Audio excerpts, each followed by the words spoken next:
Renovation ചെയ്തൊരു വീടിന് ഇപ്പോൾ നമ്മൾ സാധാരണ ഇതിൽ ഏജിനെ പറ്റി സംസാരിച്ചല്ലേ, വീട് തുടക്കത്തിൽ തന്നെ നമ്മൾ ഏജിലാണ് തുടങ്ങിയത്. അപ്പോൾ റിനോവേറ്റ് ചെയ്യുന്ന വീടിനും ഏജ് എങ്ങനെയായിരിക്കും അതിനെ? റിനോവേറ്റ് ചെയ്യുന്ന വീടിൻ്റെ നമ്മൾ മുമ്പേ ഏജിനെ പറ്റി സംസാരിച്ചതാണ്. അപ്പോൾ ഈ ഏജ് വളരെ ഇമ്പോർട്ടൻ്റ് ആണ്. അപ്പോൾ നമ്മൾ മനുഷ്യരാണല്ലോ, ഏജ് മെയിൻറ്റെയിൻ ചെയ്യാനാണല്ലോ നമ്മളെല്ലാം ചെയ്യുന്നത്. അതേപോലെ തന്നെയാണ് വീടിൻ്റെയും ഏജ്, ആ ഒരു ഭംഗി നിലനിർത്തുക എന്ന് പറയുന്നത് വളരെ ഇമ്പോർട്ടൻ്റ് ആണ്.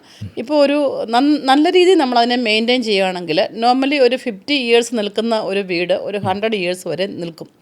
ഇപ്പോൾ ഫോർ എക്സാമ്പിൾ ഇപ്പോഴത്തെ എല്ലാവരും റിനോവേഷനിലേക്ക് വരുന്നത് 20 ഇയേഴ്സ് എങ്കിലും ആകും റിനോവേഷൻ ടൈമിലേക്ക് വരുമ്പം.